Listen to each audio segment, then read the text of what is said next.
Segundo livro de Crônicas, capítulo 32.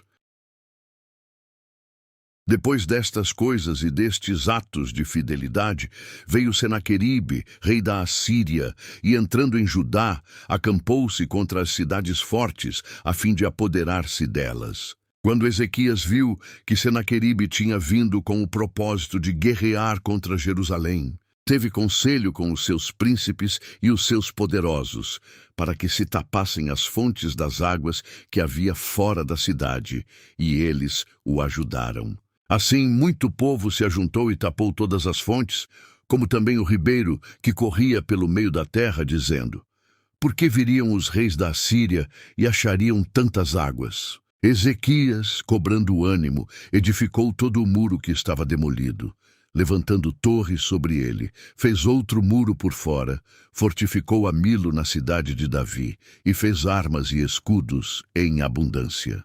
Então pôs oficiais de guerra sobre o povo, e congregando-os na praça junto à porta da cidade, falou-lhes ao coração, dizendo: sede corajosos, e tende bom ânimo. Não temais, nem vos espanteis por causa do rei da Assíria, nem por causa de toda a multidão que está com ele, pois há conosco um maior do que o que está com ele. Com ele está um braço de carne, mas conosco o Senhor nosso Deus, para nos ajudar e para guerrear por nós. E o povo descansou nas palavras de Ezequias, rei de Judá. Depois disso, Senaqueribe, rei da Assíria, enquanto estava diante de Laquis, com todas as suas forças, enviou os seus servos a Jerusalém, a Ezequias, rei de Judá, e a todo o Judá que estava em Jerusalém, dizendo: assim diz Senaqueribe, rei da Assíria: em que confiais vós para vos deixar de sitiar em Jerusalém? Porventura, não vos engana Ezequias, para vos fazer morrer a fome e a sede, quando diz: o Senhor, nosso Deus, nos livrará das mãos do rei da Assíria? Esse mesmo Ezequias não lhe tirou os altos e os altares, e não ordenou a Judá e a Jerusalém, dizendo: diante de um só altar adorareis, e sobre ele queimareis incenso. Não sabeis vós o que eu e meus pais temos feito a todos os povos de outras terras? Puderam de qualquer maneira os deuses das nações daquelas terras livrar a sua terra da minha mão? Qual é, de todos os deuses daquelas nações que meus pais destruíram, o que pôde livrar o seu povo da minha mão, para que o vosso Deus vos possa livrar da minha mão? Agora, pois, não vos engane Ezequias, nem vos incite assim, nem lhe deis crédito, porque nenhum Deus de nação alguma, nem de reino algum, pôde livrar o seu povo da minha mão, nem da mão de meus pais. Quanto menos o vosso Deus vos poderá livrar da minha mão. E os servos de Senaqueribe falaram ainda mais contra o Senhor Deus e contra o seu servo Ezequias. Ele também escreveu cartas para blasfemar do Senhor Deus de Israel, dizendo contra ele: assim como os deuses das nações das terras não livraram o seu povo da minha mão, assim também o Deus de Ezequias não livrará o seu povo da minha mão. E clamaram em alta voz, na língua dos judeus, ao povo de Jerusalém que estava em cima do muro, para os atemorizarem e os perturbarem, a fim de tomarem a cidade.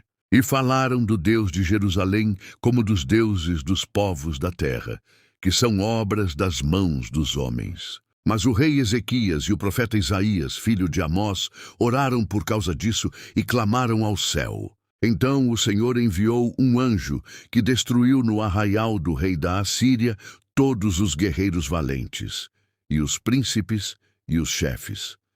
Ele, pois, envergonhado, voltou para a sua terra. E quando entrou na casa de seu Deus, alguns dos seus próprios filhos o mataram ali à espada. Assim, o Senhor salvou Ezequias e os moradores de Jerusalém da mão de Senaqueribe, rei da Assíria, e da mão de todos. E lhes deu descanso de todos os lados. E muitos trouxeram presentes a Jerusalém ao Senhor, e coisas preciosas a Ezequias, rei de Judá, de modo que desde então ele foi exaltado perante os olhos de todas as nações. Naqueles dias, Ezequias, adoecendo, estava à morte, e orou ao Senhor, o qual lhe respondeu e lhe deu um sinal. Mas Ezequias não correspondeu ao benefício que lhe fora feito, pois o seu coração se exaltou, pelo que veio grande ira sobre ele e sobre Judá e Jerusalém. Todavia, Ezequias humilhou-se pela soberba do seu coração, ele e os habitantes de Jerusalém, de modo que a grande ira do Senhor não veio sobre eles nos dias de Ezequias. E teve Ezequias riquezas e honra em grande abundância. Proveu-se de tesourarias para prata, ouro, pedras preciosas, especiarias, escudos e toda espécie de objetos desejáveis. Também de celeiros para o aumento de trigo, de vinho e de azeite, e de estrebarias para toda a casta de animais e de currais para os rebanhos. Além disso, edificou para si cidades, e teve rebanhos e manadas em abundância, pois Deus lhe tinha dado muitíssima fazenda. Também foi Ezequias quem tapou o manancial superior das águas de Giom, fazendo-as correr em linha reta pelo lado ocidental da cidade de Davi. Ezequias, pois, prosperou em todas as suas obras. Contudo, no negócio dos embaixadores dos príncipes de Babilônia, que lhe foram enviados a perguntarem acerca do prodígio que fora feito na sua terra, Deus o desamparou para experimentá-lo e para saber tudo o que havia no seu coração.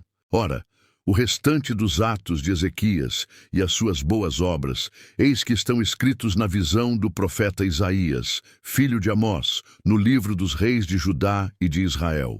E Ezequias dormiu com seus pais, e o sepultaram no mais alto dos sepulcros dos filhos de Davi. E todo o Judá e os habitantes de Jerusalém lhe renderam honras na sua morte. E Manassés, seu filho, reinou em seu lugar.